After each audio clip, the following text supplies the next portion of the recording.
안녕하세요. 미국 LA에서 인플루언서로 활동하고 있는 제시카입니다. 저는 팔로워 250만의 라이프스타일 크리에이터로 활동하면서 주로 맛집 탐방이나 일상 브이로그를 공유하고 있는데요. 제가 오늘 여러분께 들려드리고 싶은 이야기가 있어서 이렇게 글을 쓰게 되었답니다. 다들 SNS를 하시다 보면 가끔 느낌이 빡 꽂히는 순간들이 있잖아요. 저한테도 그런 순간이 찾아왔는데 그게 바로 며칠 전 틱톡을 보고 있을 때였어요. 평소처럼 영상들을 구경하고 있었는데 갑자기 너무나도 중독성 강한 노래가 제 귀에 들어왔거든요. 그 노래가 바로 로제와 브루노 마스의 아파트였죠. 혹시 브루노 마스라는 가수를 잘 모르시는 분들이 계실까봐 잠깐 설명드리자면 브루노 마스는 정말 대단한 아티스트예요. 마이클 잭슨의 뒤를 잇는다고 불릴 만큼 완벽한 가창력과 춤 실력을 가졌고 작곡 실력까지 대단하죠. 그래미 어워즈에서도 수없이 상을 받았고 슈퍼볼 하프타임 쇼에도 여러 번 섰어요. 그런 브루노 마스가 K-팝의 대표 주자인 블랙핑크의 메인 보컬 로제와 함께 작업한 곡이라니 정말 믿기지 않았어요. 게다가 이 곡이 한국의 술자리 게임에서 영감을 받았다고 하더라고요. 그래서 그런지 이 노래를 듣자마자 이건 대박이다 싶었답니다. 요즘 MZ세대들 사이에서는 좋은 노래가 나오면 바로 그 노래에 맞춰 춤을 추면서 챌린지 영상을 만들어서 공유하잖아요. 그래서 저도 망설임 없이 바로 챌린지를 시작했죠. 아파트 노래의 중독성 있는 부분에 맞춰서 안무를 추면서 영상을 찍었어요. 다른 노래들은 일부러 춤을 짠다든지 해야 하는데 이 노래는 뭔가 몸이 저절로 움직이는 것처럼 자연스럽게 춤이 나오더군요. 그렇게 찍은 영상을 올리고 잠들었는데 다음날 아침에 깨어나 보니 믿기지 않는 일이 벌어졌어요.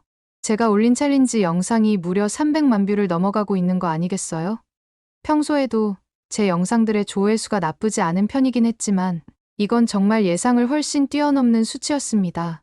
그때부터 저는 갑자기 이 노래가 왜 이렇게까지 뜰 수밖에 없는지 궁금해서 분석해보기 시작했어요.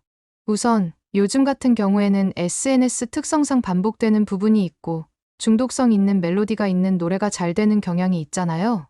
유튜브에 있는 쇼츠나 인스타에 있는 릴스 같은 점점 짧아지는 영상 길이 때문에 중독성이 있어야 뇌리에 꽂히고 계속 그 노래를 찾아 듣게 되는데 K-팝은 이런 점을 정말 잘 살리는 것 같아요. 예를 들면 싸이의 강남스타일이나 방탄소년단의 다이너마이트 같은 노래들도 그랬죠. 특히 강남스타일은 말춤이라는 독특한 포인트 안무가 있었고 다이너마이트도 특유의 반복되는 부분이 계속 귀에 맴돌잖아요. 아파트도 똑같은 매력을 가지고 있어요. 아파트 하는 부분 말이에요. 특히나 아파트가 재미있는 건 미국인들의 정서와도 너무 잘 맞는다는 거예요. 미국에서 아파트는 보통 젊은이들이 독립하면서 처음으로 갖게 되는 자신만의 공간을 의미하거든요. 그런데 이 노래는 그 공간에서 친구들과 함께 즐기는 파티 문화를 한국의 술게임과 결합시켰어요. 이게 정말 신선하더라고요. 게다가 뮤직비디오도 너무 좋을 수밖에 없었던 게 요즘 K-팝 뮤직비디오들이 화려한 세트장이랑 복잡한 안무로 가득한 것과는 다르게 아파트는 레트로하고 펑키한 느낌으로 가득했거든요. 로제와 브루노 마스가 마치 오래된 친구처럼 자연스럽게 어울리면서 춤추는 모습이 정말 사랑스러워 보여서 보는 사람마저 기분 좋게 했죠. 사실 이번에 블랙핑크 멤버들이 다 솔로 활동을 시작했잖아요. 제니는 샤넬의 뮤즈로 활동하면서 화려한 패션으로 주목받고 리사는 태국에서 활동하고 있고 지수는 연기자로 변신하는 식으로 말이에요. 근데 저는 멤버들 중에서 로제가 한국의 문화를 가장 잘 살린 것 같다는 생각이 들더라고요. 특히 놀라운 건 이 노래가 사전 홍보도 전혀 없이 갑자기 공개됐다는 거예요.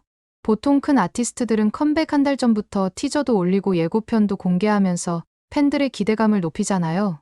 근데 아파트는 그런 거 하나 없이 유튜브에 그냥 툭 하고 내놨는데 스포티파이랑 애플뮤직 차트에서 동시에 1위를 했어요. 지금 유튜브에서는 1억 4천만 회를 달성했고 말이에요. 사실 이 두 차트에서 1위를 하는 게 별 생각이 들지 않으실 수 있는데 이 스트리밍 서비스에서 동시에 1위를 하는 게 얼마나 어려운 일이냐면요. 스포티파이는 팝음악 위주고 애플뮤직은 힙합이나 R&B가 강세거든요. 근데 아파트는 양쪽 모두를 사로잡았다는 거죠. 게다가 노래 제목을 미국 발음으로 아파트먼트가 아니라 아파트로 쓴 것도 너무 재치 있었어요. 마치 한국어 발음을 그대로 따라하는 것 같은 느낌이 들었거든요. 그렇게 들떠있는데 그날 오후쯤 제 베스트 프렌드인 에밀리한테 연락이 왔어요. 에밀리도 저처럼 인플루언서인데 LA에서 제일 핫한 클럽을 같이 가자고 하더라고요. 평소였다면 할 일이 많아서 고민했을 텐데 왠지 그날은 저도 신이 나서 그런지 몸을 막 움직이고 싶어 가고 싶다는 생각이 바로 들더군요. 저는 특별한 날인 것처럼 정말 공들여서 준비했어요. 평소보다 2시간 정도 먼저 준비하기 시작했죠. 헤어샵도 가고 네일도 새로 했답니다. 제가 제일 아끼는 미니 드레스에 새로 산 일까지 신고 나서 클럽으로 향했어요. 클럽에 들어서자마자 저는 깜짝 놀랐어요. 아니나 다를까 DJ가 아파트를 틀고 있었거든요.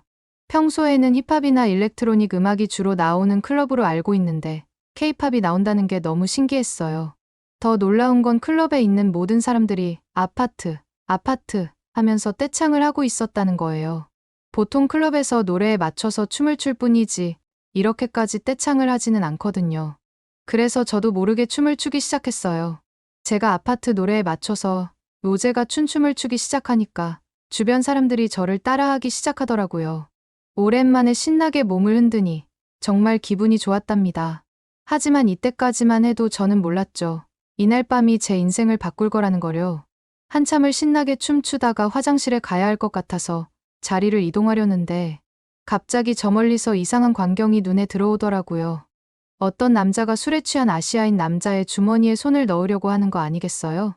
누가 봐도 분명 소매치기를 시도하는 거였죠. 저는 망설일 새도 없이 지금 뭐 하는 짓이냐고 소리를 질렀어요. 제 목소리를 들은 소매치기범은 놀라서 도망쳤고 그제서야 정신을 차린 아시아인 남자분이 저를 쳐다보고선 고맙다고 인사를 하시더라고요. 근데 그분의 상태가 심각해 보였어요. 완전 만취 상태였거든요. 원래였으면 그냥 지나쳤을 텐데 이대로 두면 또 소매치기의 타겟이 되기에 딱 적절했죠. 그래서 저는 이런 상태로 클럽에 있으면 위험하니 좀 나가서 바람이라도 쐬는 게 어떻겠냐고 물어봤죠. 그랬더니 처음에 괜찮다며 신경 쓰지 않아도 된다고 했지만 비틀거리는 자신의 걸음걸이를 보더니 안 되겠다 싶었는지 밖으로 나가겠다고 하더군요. 그렇게 밖으로 나와서 바람을 쐬니 그 아시아인 남자분은 조금 정신을 차렸는지 저한테 다시 한번 너무 감사하다고 고개 숙여 인사하더라고요. 그리고선 저에게 어떻게든 살해를 하고 싶은데 연락처를 주실 수 있냐고 공손히 물어봤습니다. 솔직히 저는 누군가한테 연락처를 주는 게 항상 조심스러운 편이에요. 인플루언서다 보니까 안 좋은 의도로 접근하는 사람들이 꽤 많았거든요. 그래서 보통은 절대 연락처를 안 주려고 하는데 그분의 눈빛에서 진심이 느껴져서 그런지 제 인스타그램 아이디라도 알려드려야겠다는 생각이 들더라고요. 그분은 제 연락처를 받으면서 자기가 한국인이고 이름은 김동완이라고 소개하셨어요. 그리고 꼭 보답하고 싶다고 하면서 제게 연락을 주겠다고 했습니다. 그렇게 제 연락처를 받고 어딘가에 걸터앉던 동환 씨는 술이 잘 깨지 않는지 고개를 도리도리하면서 어떻게든 술을 깨보려고 노력하는 게 보였어요. 하지만 제대로 앉아있지도 못하는 모습을 보면서 걱정이 되더군요. 그래서 저는 바로 근처 편의점에 가서 숙취해소 음료를 사다 줬죠. 미국에도 한국 숙취해소 음료가 잘 들기로 꽤 유명하거든요. 동환 씨는 그 음료를 마시면서 연신 고맙다고 인사했어요. 그 이후 자기는 이제 집에 가겠다고 했는데 솔직히 걱정이 많이 되더라고요. 하지만 더 이상 간섭하면 불편해할 수도 있을 것 같아 거기서 마지막 인사를 나누고 클럽으로 돌아왔습니다. 클럽으로 돌아왔더니 에밀리가 걱정스러운 표정으로 저를 기다리고 있더라고요. 제가 없는 동안 계속 찾았다면서요. 그래서 제가 방금 있었던 일을 설명해 주니까 에밀리가 저보고 이 정도면 영웅 아니냐면서 위험하지 않았냐면서 걱정을 해줬습니다. 제가 괜찮다고 하니 에밀리가 그러면 술 한잔 마시자고 했는데 그때 DJ가 다시 아파트를 틀었어요. 근데 이번에는 뮤직비디오도 같이 나오더라고요. 저희가 앉아있던 VIP석 근처의 대형 스크린에서요. 그 모습을 본 에밀리가 갑자기 스크린을 가리키며 아파트 게임하는 장면이 나온다고 하더군요. 정말 신기했어요. 한국의 술게임을 브루노 마스랑 로제가 하고 있는 장면이었거든요. 에밀리가 저한테 우리도 한번 해볼까? 라고 제안했고 저희는 바로 옆에 있던 다른 친구들도 불러서 아파트 게임을 시작했어요. 게임이라고 하기에 좀 복잡할 줄 알았는데 룰은 되게 간단했어요. 외국인이 하기에도 복잡하지 않았죠. 다들 아파트 노래에 맞춰서 손을 포개서 쌓은 다음에 누군가가 층수를 외치면 아래에서부터 하나씩 손을 빼는 거더라고요. 그리고 그 층수에 걸린 사람이 벌칙으로 술을 마시는 거죠. 근데 웃긴 게 억울하게 계속 저만 걸리는 게 아니겠어요? 층수도 랜덤인데 어떻게 이렇게 계속 걸리는지 오기로 게임을 더 하게 되더라고요. 그렇게 놀다 보니 어느새 새벽 3시가 되어 있었어요. 에밀리가 우버를 불러서 저희는 각자 집으로 돌아갔죠. 집에 도착해서 씻고 침대에 누웠는데도 저도 모르게 계속 아파트 하는 노래가 머릿속에서 맴돌았답니다. 다음날 일어났을 때는 머리가 좀 아팠어요. 평소보다 늦게 일어났더니 엄마가 벌써 아침을 준비해놓고 계시더라고요. 그런데 웃긴 건 엄마가 뭔가를 흥얼거리고 계신 거예요. 근데 자세히 들어보니 아파트가 아니겠어요? 엄마한테 이 노래 최신곡인데 대체 어떻게 아는 거냐고 물어봤더니 요즘 에어로빅 센터에서 이 노래를 틀고 운동한다고 하시더라고요. 어르신들도 이 노래 듣고 춤추면서 운동하시는 게 너무 재밌다고 하시면서 즐거워하시더군요. 저희 엄마가 집에서 이렇게 최신곡을 흥얼거린 적이 없었는데 정말 신기한 장면이었습니다. 아침을 먹으면서 폰을 확인했는데 인스타그램에 알림이 엄청 와 있더라고요. 그 중에서 눈에 띄는 게 하나 있었어요. 바로 어젯밤에 저한테 살해를 하겠다고 하던 동환 씨의 메시지였죠. 동환 씨에게 보낸 메시지는 정말 길었어요. 그 내용은 자기가 사정이 있어서 술을 마셨고 원래 클럽을 갈 생각은 절대로 아니었는데 눈을 떠보니 클럽이었다고 하더라고요. 그래서 밖을 나가야 돼서 출구를 찾고 있었는데 그런 와중에 소매치기한테 도난당할 뻔한 걸 제가 구해준 거라고 했습니다. 그 와중에 위험한 상황이라 무서웠을 텐데 자신을 구해줘서 너무 감사하다는 말과 함께 혹시 시간만 괜찮으면 맛있는 음식이라도 대접하고 싶은데 저보고 올 수 있을 때 아무 때나 편하게 찾아오라며 자기가 운영하는 식당 주소를 찍어보내는 게 아니겠어요? 그 주소가 어딘가 싶어서 인터넷에 검색하니 요즘 LA에서 제일 핫하다는 한식당이었어요. 인스타그램에서도 젊은 감각의 모던 한식 컨셉으로 유명한 곳이었죠. 저는 한식을 리뷰하는 콘텐츠도 자주 찍어서 그 식당 이름은 익숙했어요. 근데 예약이 너무 어려워서 못 가본 곳이었습니다. 웨이팅이 보통 3시간은 기본이라고 하니 도저히 엄두가 나질 않았거든요. 게다가 젊고 잘생긴 한국인 셰프가 운영하는 곳이라고 해서 더 궁금했었는데 그 셰프가 바로 동환 씨였다니 정말 믿기지 않았죠.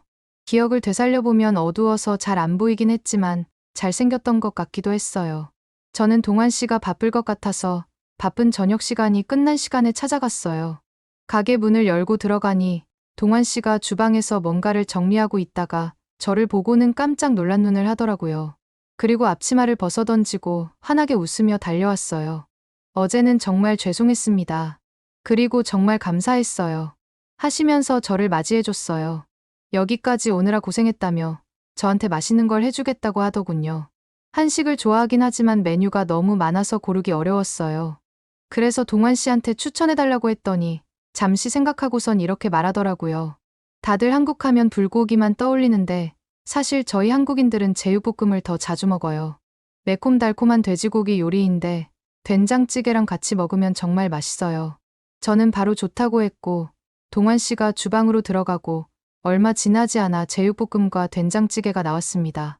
처음 한 입을 먹는 순간 저도 모르게 어떻게 이런 맛이 있을 수 있냐고 소리를 질렀어요.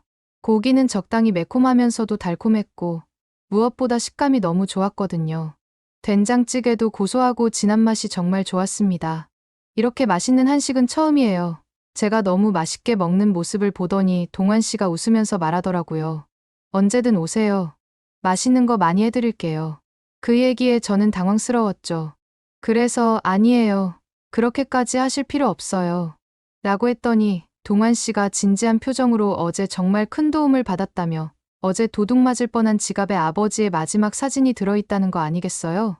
그러고는 지갑을 꺼내서 사진을 보여주더군요.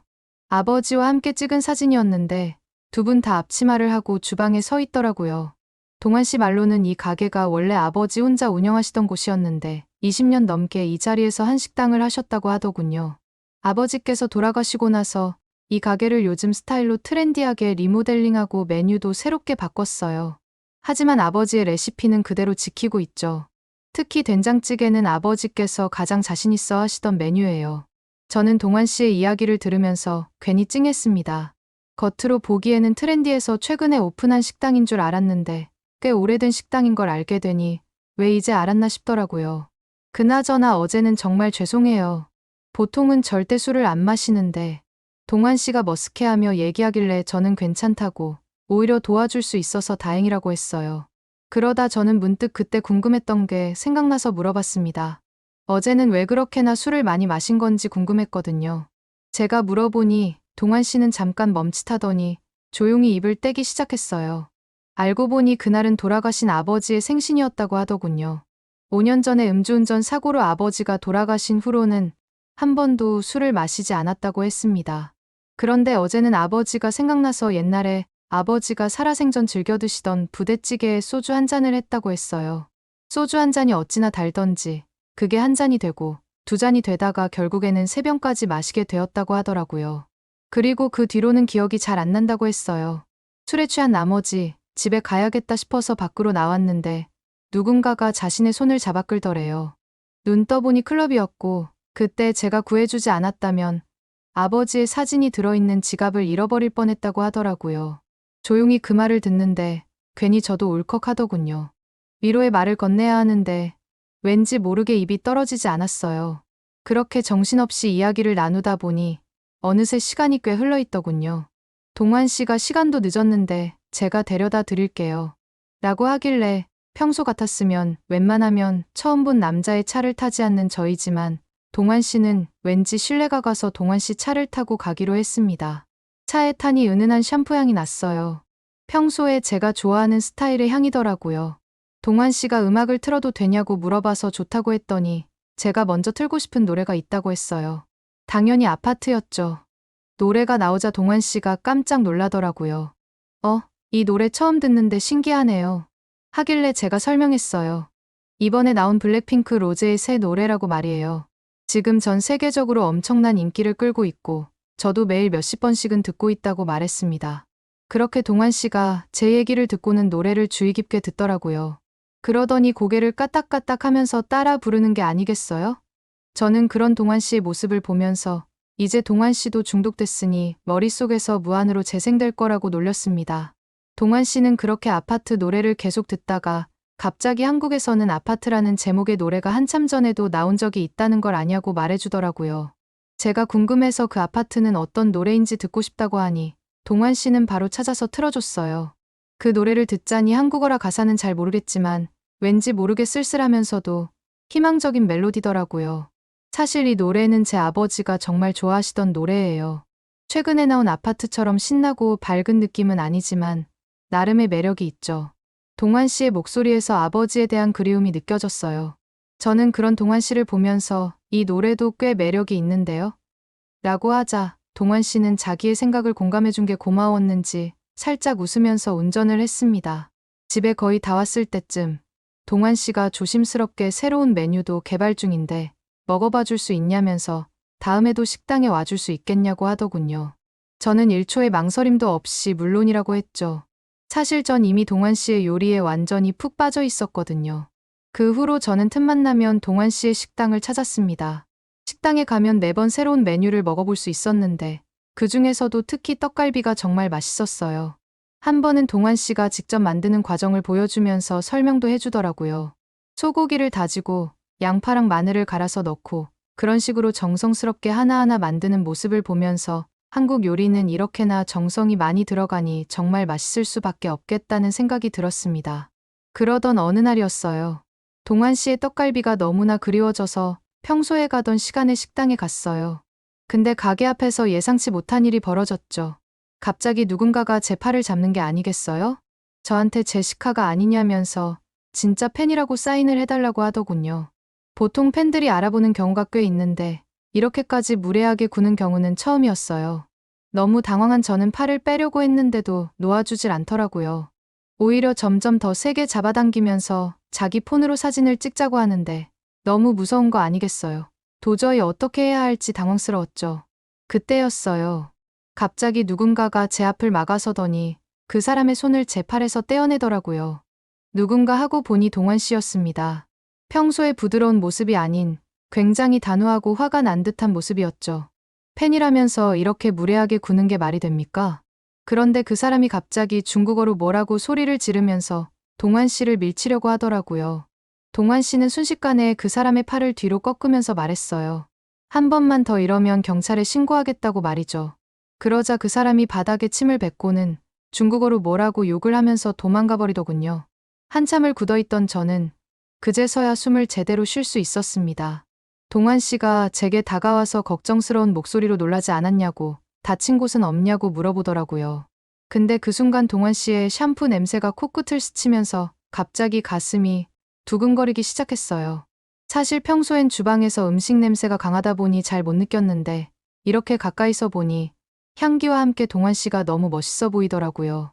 결국 저는 동환 씨의 얼굴을 빤히 바라보다가 갑자기 얼굴이 확 달아올라서 제대로 대답도 못하고 그냥 가게 안으로 도망치듯 들어가 버렸습니다. 그렇게 들어가서 자리에 앉아 진정하려고 하는데 가슴이 계속 두근거리지 뭐예요? 그래서 평소처럼 라이브 방송을 켰습니다. 팔로워들한테 고민 상담이라도 해야 할 것 같았거든요. 여러분, 지금 제가 있는 곳이 그 유명한 한식당인데요. 방금 이상한 사람이 저를 괴롭히려고 했는데 이 식당 사장님이 저를 구해주셨어요. 실시간 댓글이 폭발적으로 올라오기 시작했습니다. 완전 로맨틱하다. 영화에서나 나올 법한 상황 아니냐. 사장님 잘생겼냐. 제 얼굴이 엄청나게 빨개졌는데 이거 설렜다는 증거 아니냐 이러면서 엄청난 반응들이 쏟아지더라고요. 그렇게 시청자들과 소통하다 보니 저도 제 마음을 인정해야겠다는 생각이 들었습니다. 그동안 동환 씨의 요리가 맛있어서 이야기가 재미있어서 자주 이곳에 왔다고 생각했는데 어쩌면 처음부터 동환 씨라는 사람 자체에 끌렸다는 걸 말이죠. 그때 주방에서 요리하던 동환 씨가 갑자기 저한테 말을 거는데 라이브 방송 중인 걸 모르는 눈치였습니다. 많이 놀랐을 텐데 오늘은 특별 요리를 만들어서 기분을 풀어주겠다는 말이었죠. 그 말을 들은 시청자들은 채팅창에서 난리가 났습니다. 완전 설렌다면서 이거 썸 아니냐고 얼른 사귀라면서 말이에요. 순간적으로 얼굴이 확 뜨거워지는 걸 느낀 저는 급하게 방송을 끊어버렸습니다. 동환 씨가 주방으로 들어가고 나서도 휴대폰을 보니까 팔로워들이 엄청나게 DM을 보내오더라고요. 다들 동환 씨한테 고백하라고 이런 로맨틱한 기회를 놓치면 안 된다고 말이에요. 하지만 결국 이날은 너무 갑작스러운 나머지 고백을 하지는 못했어요. 그래서 그러는데 제가 어떻게 해야 자연스럽게 동환 씨에게 고백을 할 수 있을까요? 조언해 주시면 감사하겠습니다. 오늘의 사연은 어떠셨나요? 오늘의 사연이 마음에 드셨다면 좋아요만 한번 눌러주세요. 1초밖에 안 걸리지만 좋아요를 한번 눌러주시면 더 좋은 사연을 소개해드리는데 큰 힘이 된답니다. 긴 영상 시청해주셔서 감사합니다. 오늘도 행복한 하루 보내세요.